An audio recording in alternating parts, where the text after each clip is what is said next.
Hi, Amy. How are you today? I'm good. How are you? Ladies, I know Amy personally. Me and Amy talked before, but I wanted her to come over here. She is a life and business coach. And I want her to introduce herself and tell you guys who she is and what she does. And then we're going to go and discuss other stuff. Yeah, thanks so much for having me. Hi, everybody. As Valerie mentioned, I'm Amy Young. I am the founder of Redefine Possibility and the Full Bucket Life community. So I am a life and career / business coach, as Valerie mentioned. Prior to this, I call myself a recovering corporate addict. Sometimes I spent 17 years in corporate America at most of my time at CBS in media before moving over to Google for a few years when I experienced burnout and decided that it was time to make a life shift and do something new. I have 3 kids. I live in New Jersey with my husband and our puppy. We got a pandemic puppy, which I feel like we could have a whole separate conversation about how crazy that Listen. is. But I work with really multi-passionate women who are kind of on that path to burnout, who feel a bit stuck, who feel like they're on that hamster wheel and are really looking to get off and lead life with intention. And so it's my goal that no other woman has to hit that place of burnout that I did. And I do that through working with people and being a part of communities such as yours, to just help inspire and uplift, because I think there's power in us doing it all together. You said it perfectly. This is why I brought you over here, because one of the things that fascinated me about Amy is that how you said that you were all your life in the corporate world and then you made a decision to start your own business. And there's a lot of women entrepreneurs right now out there, a lot that they're mom like us, they're like partner, they're working, they have a side job to pay their bills, but yet they have a passion and they want to take their passion and then they want to create a career. And then I thought you would be the perfect person to come over here because, as you said, as a community, we can help each other. We can be here for each other. And more importantly, inspire each other, say that it is doable. If we can stick together, if we can help each other, if we can be here for each other, it is much easier than to doing it on your own. Mhm. Yeah, Yes. that's been such a big thing. I know I have been programmed, I think in many ways unintentionally, from my parents to be a people pleaser. I don't know if it comes from parents. I think it's society a bit as well as a woman. And so I think we learn very often not to ask for help, or just we feel uncomfortable asking for help, that we can do it all. So therefore we should do it all, right? We should wear all the hats. And oh, by the way, be really good at all of them. So the concept of asking for help is something I feel super passionate about, removing some of the stigma and making it okay to say, it's okay to want to do multiple things, but we have to realize that it's okay to ask for help so that we can do all of the things that we want to do at any given time. I think we Yes. have to do that. We have to lean on each other in order to make all of these things happen. And you're a living example of that, and I'm a living example of that, and that's why we're here. I created this group, women support, because like you said, I went through a lot of stuff by myself, and I never had a back I'm not going to say one because it knows you reveal my age, but just being pregnant at such a young age and not knowing how to be a mother, and then being an entrepreneur and doing all this stuff. So I always wanted to and my family wasn't here, and I didn't have no friend, no family, so I didn't have nobody to even like discuss anything with, let alone like ask for help. So I made a lot of mistake in my life, and I did. So when I started the online business, and me and you will actually be discussed that before, went through so much stuff and comparing yourself and see the speed of other people are going, and then getting burned down, and you're like, okay, I can't do this anymore. I'm maybe not for this, and all these self-doubt comes in and everything. So I created this group to not only talk about that, but as well as like I wanted to and me and you like again talked about self-care, being yourself and taking care of yourself first on top of all the other stuff that we're doing. So I want to take your opinion on how important for you it was to, or when did you realize that, you know what, I'm going to work on myself first, I'm going to leave that job, I'm going to take care of myself first, and then I'm going to go from there. How important it was, and are you still doing it, and what did you do to get to that point to realize that it's you, your time, and you need to put yourself first? Yeah. Uh, it's a long journey, and it's still something that I definitely work at every day. But one of the things I think is really important is to even talk about what self-care actually is and what the definition is, because I do feel as though over time, it's kind of taken a little bit more of it's become more of a superficial word. And I Right. don't say that in a judgmental bad way, but if you were to Google self-care, I know for some reason I was Googling, self-care icons, looking for, things to use for branding. Right. And what comes up, understandably so, a bathtub, a nail salon, things like that, which feel good, which are important. But self-care is so much deeper, and it's about so much more than that. Right. And I think when I finally realized that, because for a little while, self-care became another thing to kind of put on the list and to check off, right? Like, okay, I got my hair done, or yes, I went and got a massage. Not that I ever really did that very often, but Neither do that I. Neither. that's what I started thinking about, is okay, I should just go do more of these things. But what I realized in the midst of having to build myself up after this burnout was no, self-care is actually much deeper than that.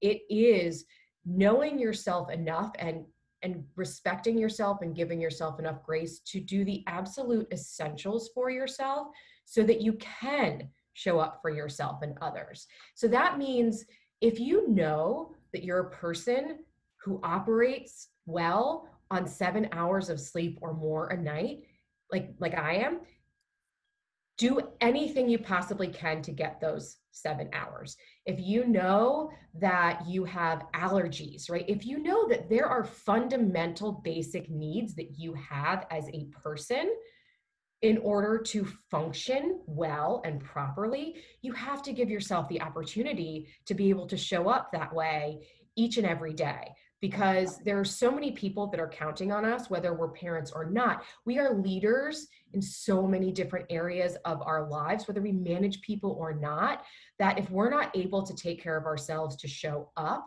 we can't be good for anyone else. And Wow. that's when it does all start to fall apart. But the foundation of that is taking care of yourself.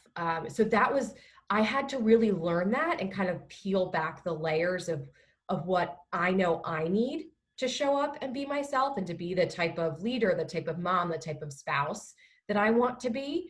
And again, I still work on that, on a daily basis. I get distracted. I fall into bad habits so often. My boundaries are still not the strongest as strong as they need to be. That's another area of self-care that I feel like it's a whole other separate conversation on boundaries, but it's these fundamental things in the way that we treat ourselves that we need to change in order to reach for those goals, in order to run the businesses as whether it's full-time or side hustles. If we don't give ourselves those fundamental building blocks, it's very difficult, I think, to reach the level that we all know we're capable of. Absolutely, absolutely. Like you said, self-love has a different definition for everybody, just like success. People, like you said, that getting my nails done, my hair done, I consider that a maintenance of taking care of yourself as exterior. But for me, I realized that self-love was when I actually got more in touch with my spiritual side, with my spirit, with my self, and I find out how much I was lacking and how disconnected I was from my own spirit, meaning that, spending time by myself or thinking about it and then loving myself and then thinking of my positive and negative qualities and regardless of both, and said, you know what, I'm a human being, I still love myself, I still probably gonna make a mistake, but it's okay. And more importantly, being gentle with yourself, being patient with yourself. And to me, that was a self-love that I figured that, you know what, a lot of people are thinking, like you said, with exterior thing, okay, I'm going on vacation, I'm getting my nails done, I'm taking a bathtub, those are really, really good. But self-love is more like about your mentality, your emotions, your feelings, your intuition, your sensation in your body, and all of that. That when you're aware of it, then you know that your body's exhausted. Now you have to stop. Yes. Yes, absolutely. One of the things I just felt this week after going through the last 3.5 months of COVID and homeschooling and just a lot of feeling like the rug had kind of been pulled out, very quickly from underneath, from all the routine, from all the structure. I've talked a lot this week actually about pressing reset Right. because I do kind of feel like I'm emerging a little bit from this fog. And part of that is like you're talking about, it is that that soul self-care and knowing. And I started going back to some of the basics of mindset for myself. And an example of that, and one of the things I'm doing is I started keeping an accomplishment list that at the end of the day, I go through and I write my accomplishments for the day. And I've gotten as basic as I made my bed today, right? Like I walked for 35 minutes. Uh, there's some basic things that I put in there that honestly, you might be like, that's an accomplishment. Like in a Right. normal circumstance, my normal definition of accomplishment, like I never would add those things, but it got to the point where I was so focused on all the things that I didn't do and that I wasn't getting done, whether I felt like I didn't have as much time as I did before, or whether I was just so focused on so many different things at once that I got to bed every day feeling like, where did this day go? What did I do? And then the days compounded into weeks.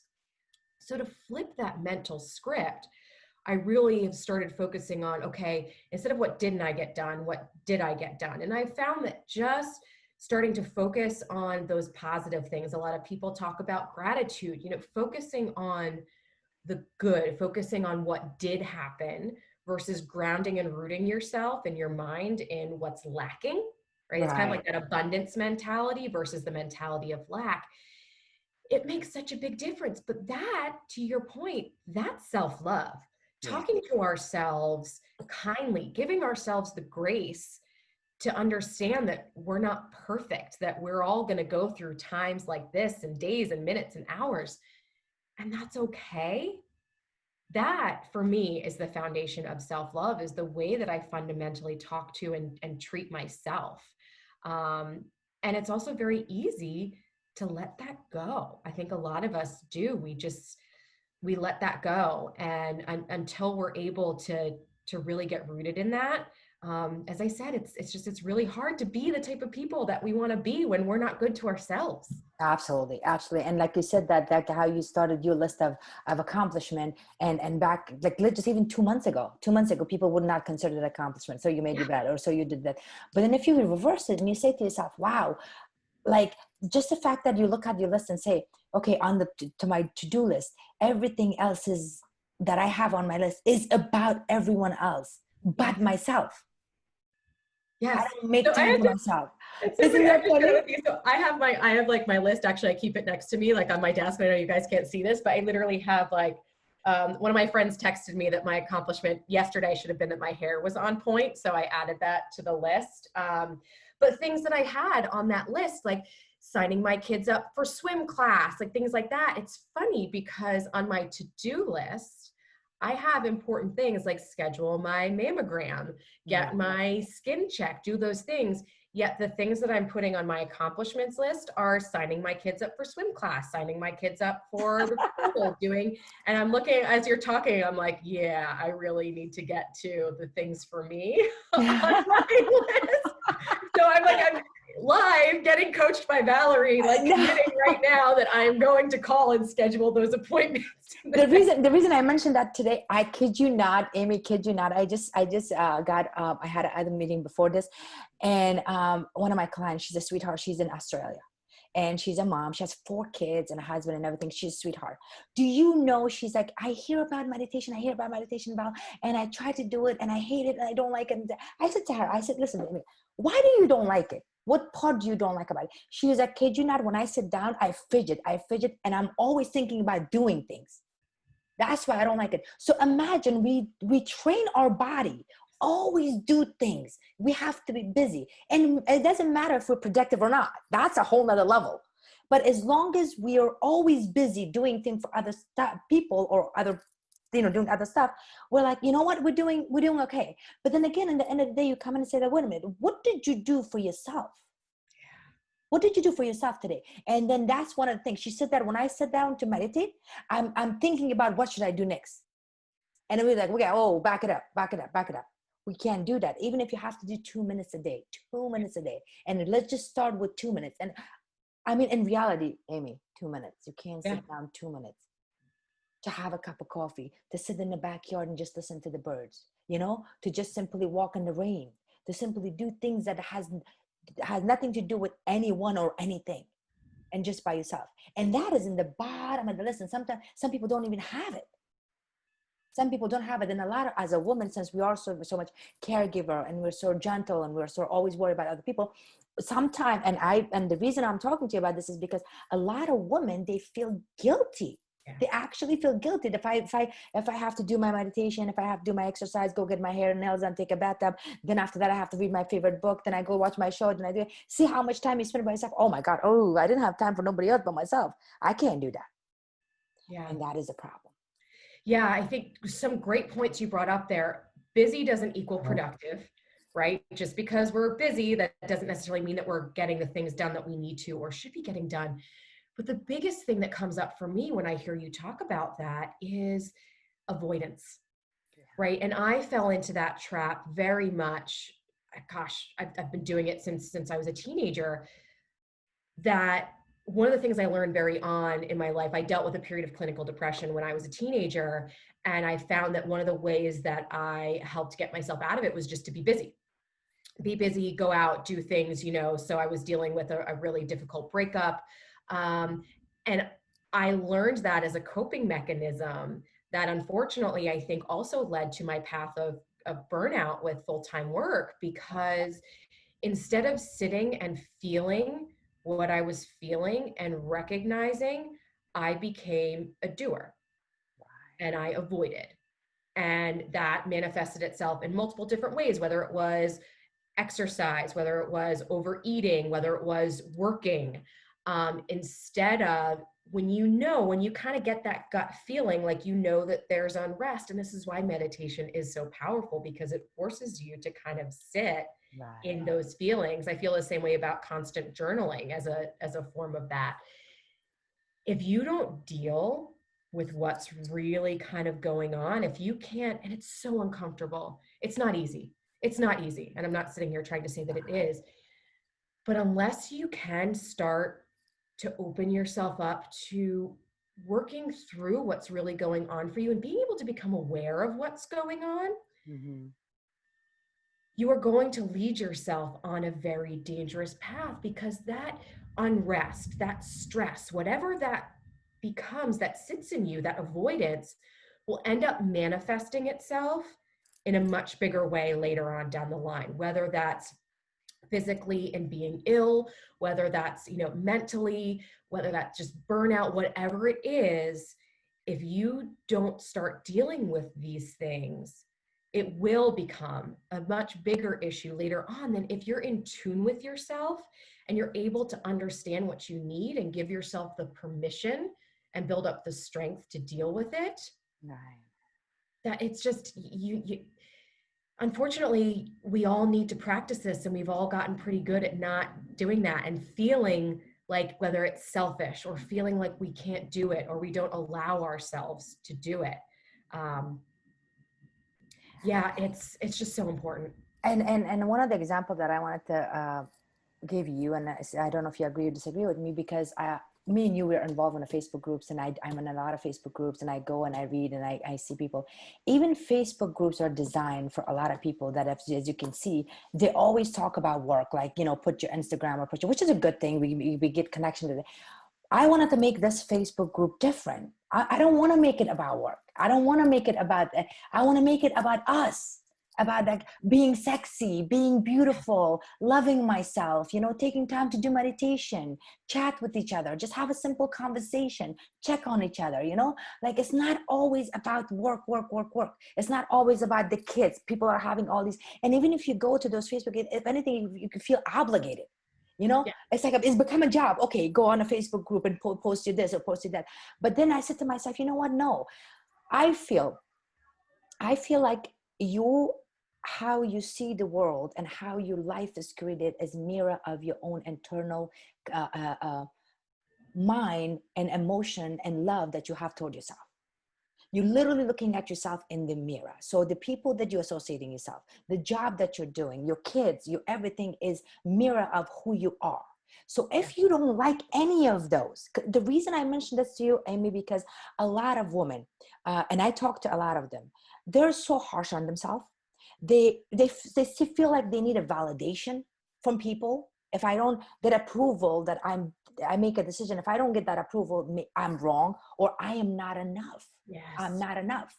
And all of that goes through them. And every time they do something, they're just so always walking on an eggshell, trying to impress people, try to, from background of what we inherited, our culture, our religion, our upbringing, our society expectation. So that a lot emotionally plays in subconscious mind of us, that we function from that and we completely forget about ourselves. Then we say, well, my relationship is not working. I don't have a good career. My kids are like this. So all of that has to come back to you.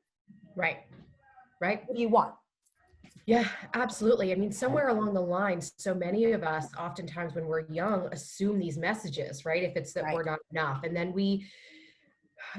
then every action that we take after that, those decisions, the things that we associate our worth with, are born from that and come from Right. that. And so it one, I think for me, it was awareness of those messages that I had, subconsciously assumed, and working through, where some of those things came from.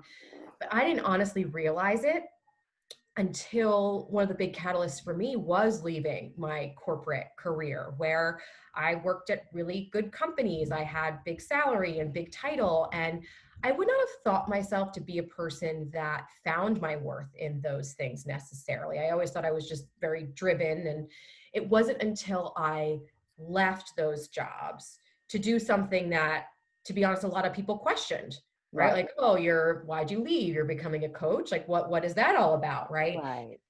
I did not realize how much I had associated my self-worth with external factors. And I think many of us do that, whether it's the cleanliness of our home, whether it's the status of our relationships, whether it is our job, the number of things that we have and own. And I think there's no better time for this conversation, I think, than during this time of COVID, when a lot of people have lost their jobs.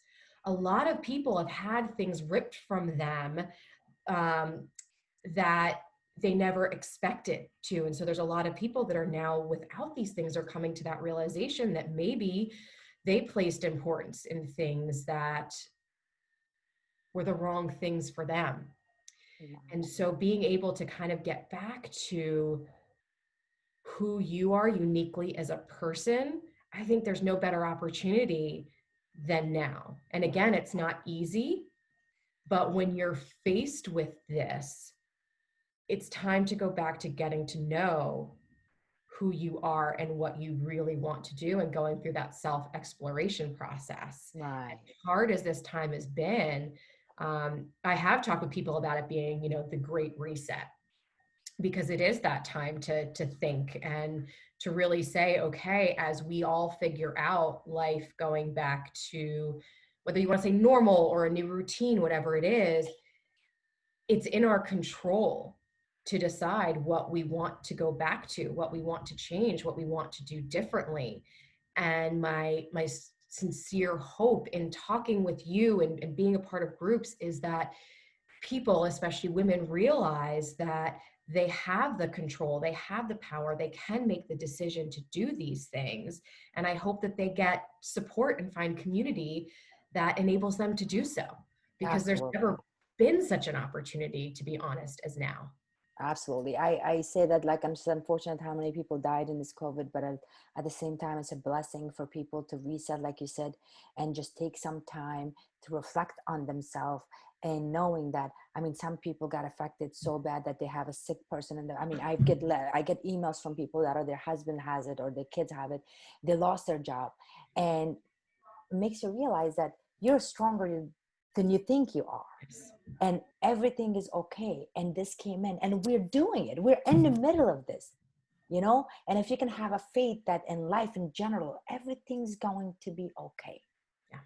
and we don't have to rush and be so anxious of a future, or worry about what's going to happen in the future, and not paying attention to the present moment, because today what matters, what matters, and you are. And one of my biggest things that I always say to people, and every time, I must have said this so many times, I just tattooed this in my arm, and I always tell people, you are the universe, Amy. You are the universe. If you close your eyes, nothing exists. Nothing. Your kids doesn't exist, your partner doesn't exist, your job doesn't exist, your friend, nothing exists. So if you can for a second think about that, then you are the universe. Without you, nothing would exist. And unfortunately, we're looking at the other way around. We associate the universe with us and saying that we are in this universe. This universe is going to, no, you make the universe. You are the universe. Yeah. So if you have to give one advice, knowing that you left your corporate job, you're doing what you're doing, you're pursuing your passion, you're multi-passionate, you're amazing at what you're doing, and being a mom and all of that, what your advice would By the way, I be? need to just like take the recording of that little segment and just play that for myself when I wake up this morning. So thank you. Hey, listen, I put a lot of exercise on this group every week. Sunday we do meditation. I give them, and I am like, I kid you not, I'm the most annoying person you'll ever meet in your life, because I keep going and I'm like, ladies, remember, do your videos. They hear your voice in their head. Ladies, it's time to meditate now, ladies. And the reason I do that, because I care so much. I care. And I'm like, ladies, please put yourself first. Make yourself priority. I know, just hang out with me for half an hour Sundays. Let's just do meditation together. Let's quiet our mind. Print this. The two things that I did, which you're going to see, one of them was what makes you unique and lovable. What makes you unique and lovable? Do you know how hard it was for me to write that down? Oh gosh. Like I could do a 2-mile list long of all the things that I don't do well, right? But if somebody asks me, what's good about me, or to your point, like what makes me lovable, I sit there and I'm like, right? It sounds so weird. And I kid you not, Amy, I was sitting down, I was like, ooh, like, and then I attach other stuff that is exterior, like I'm a good mom. Okay, but that's not just this one part of it. What makes you unique and lovable? And it took me a long time. And I said, you know what makes me unique? That I'm open-minded, that I'm willing to give love, that I'm open to receive love. And just the fact that you're realizing that I'm loved by me, that makes me unique, So a lot of exercise that I give in this group is just like a thinker. It's so hard, Amy, because it's so simple, but it's like when you actually sit down to write it, it's like, oh, I don't know. And it's just like, really? yeah. It makes you realize what it is. But back to the point that if you have to give them one advice for them to just put themselves first and be more in touch with their spirit and with their intuition and with their faith, what would that be? Yeah, that's a thinker. It is a really good thinker, because you and I have talked before about this concept of dating yourself. And I know that sounds a little bit, surface level, but no, it's not. I think we really need to get back to square one of knowing who we are. And it's like often when people ask that question, oh, who are you? What do you do? To your point of talking about being a mom, it's like, that's just what we're programmed to answer, right? Like, this is my job and this is what I do. But that doesn't really tell you anything about me and uniquely who I am. One of the things that helped me kind of get back to the root of that a little bit, whether it's my values or attributes, is I actually one of the things that I talk to clients about is carrying around a little, whether it's notes on your phone or whether it's a little notebook, is carrying that around with you. And anytime you notice yourself doing something that either gives you joy or triggers something inside of you, whether it makes you feel uncomfortable or whether maybe it makes you run to your coping mechanism, whatever that might be, just start taking notes on these things, right? Leave yourself a note on your phone, a verbal note, whatever it is. If there's a thought that makes you uncomfortable, you don't have to do anything about it, right? Just this time, be aware of it. But just become aware of it. Just become aware of it. And the more that you get to know what you like, what you don't like, the situations that put you in happiness, the people. We haven't talked at all about, this concept of the people that you surround yourself with, and, and the importance that they play in who you are and where you go as a person. But it's starting to notice what gives you energy and what takes away your energy, what adds that positive energy, that anabolic energy, and takes away that catabolic, that constricting energy.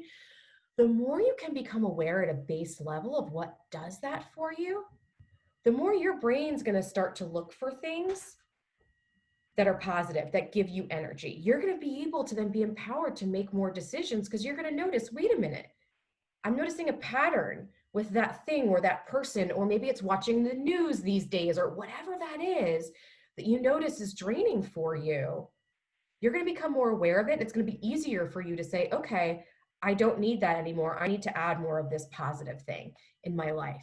So just building that awareness, I think, is such a fundamental starting block. And again, whatever works for you, if it's a digital device like your phone, or I know somebody that carries around a little tape recorder that makes notes for themselves, or a little, I'm a writer, so a little pocket notebook, just start becoming aware of it. That's, I think, one of the very first steps is just awareness is key.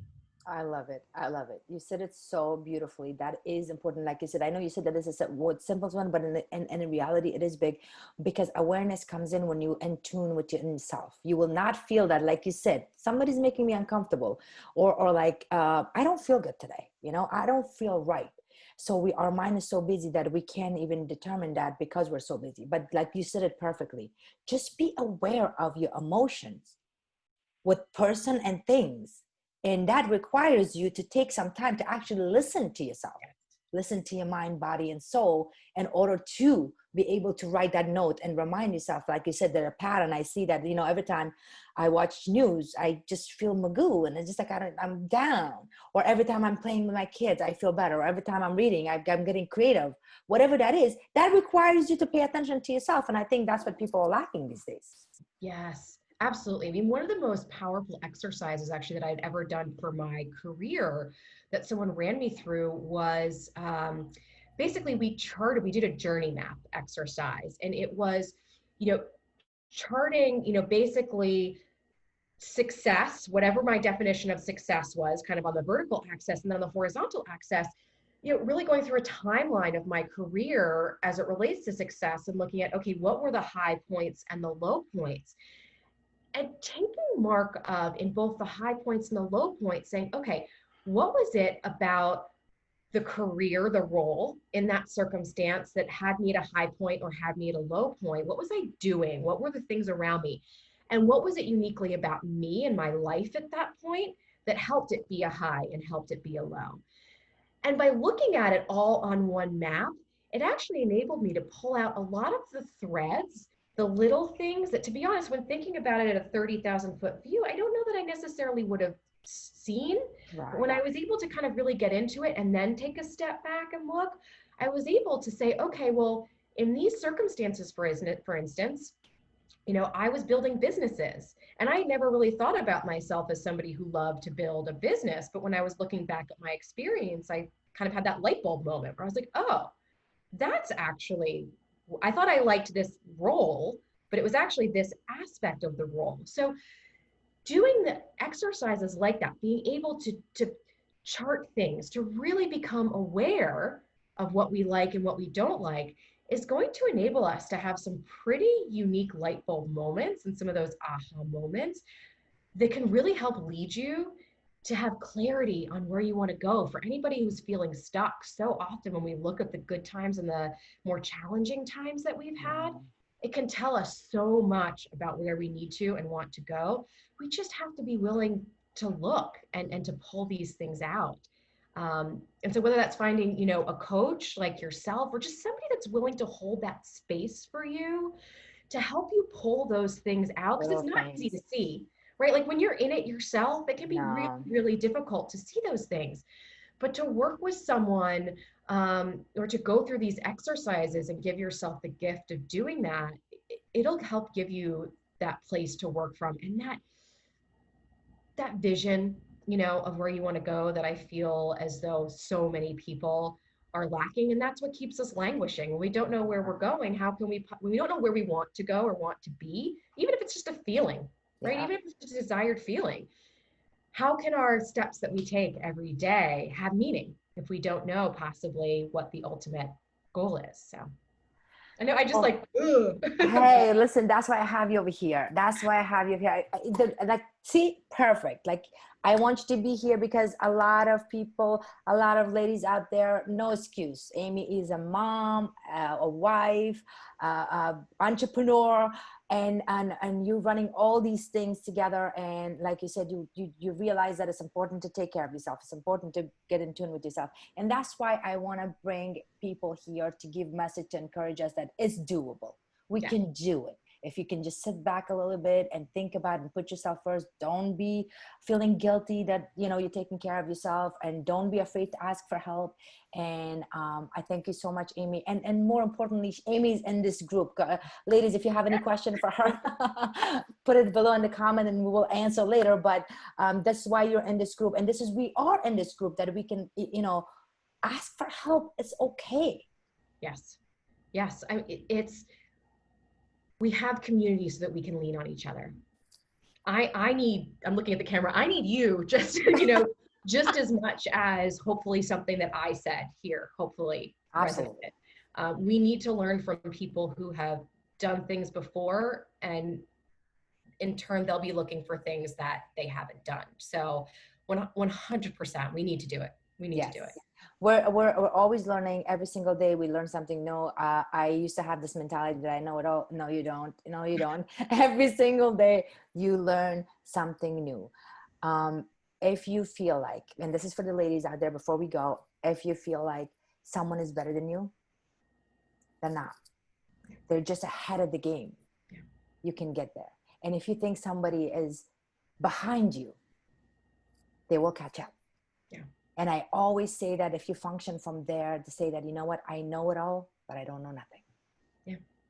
You be open-minded, you be open-hearted, and everyone that talks to maybe somebody you like or maybe not like, but every little nugget will add up to your life to make your life better. And this is why we're here, to make your life better, regardless of where you come from, how your situation was in the past. The past is gone. You're right here. You're important. You matter. You're beautiful. You're talented. Get your shit together. You know, own it, own it, own it, because you are. Don't let someone else say otherwise. Yes. I don't know who this, I wish I knew who to attribute this quote to, but I saw it a couple months ago and I loved it. It was, don't let your ice cream melt while you're counting somebody else's sprinkles. It's just because we've all done that, right? As kids, like, wait a minute, why did he get, and then before you know it, yours is, but we do it, we do it all the time. So we, take control, it's you. Stay in your lane. Stay in your lane. Have a vision. Your journey is not your destiny. Enjoy. Life is a journey. Enjoy every minute of it. Everything happened for a reason. Your life is designed the day that you were born. You have no control over it. You just experiencing it.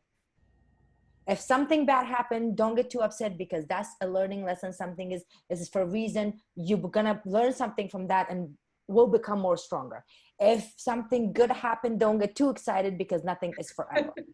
And right. if you can look at the journey of life like that, then especially in a time like this, because there's so much going on, there's so much emotion, so much insecurity, people are like frightened, people are overwhelmed. Just relax, everything's going to be okay. And that's why I have lovely Amy over here. Thank you so much for coming. Thank you. To share your advice with us and tips and all this stuff that is doable. We can do this. And thank you so much. Thank you. Thanks, everybody. It was good to talk to you.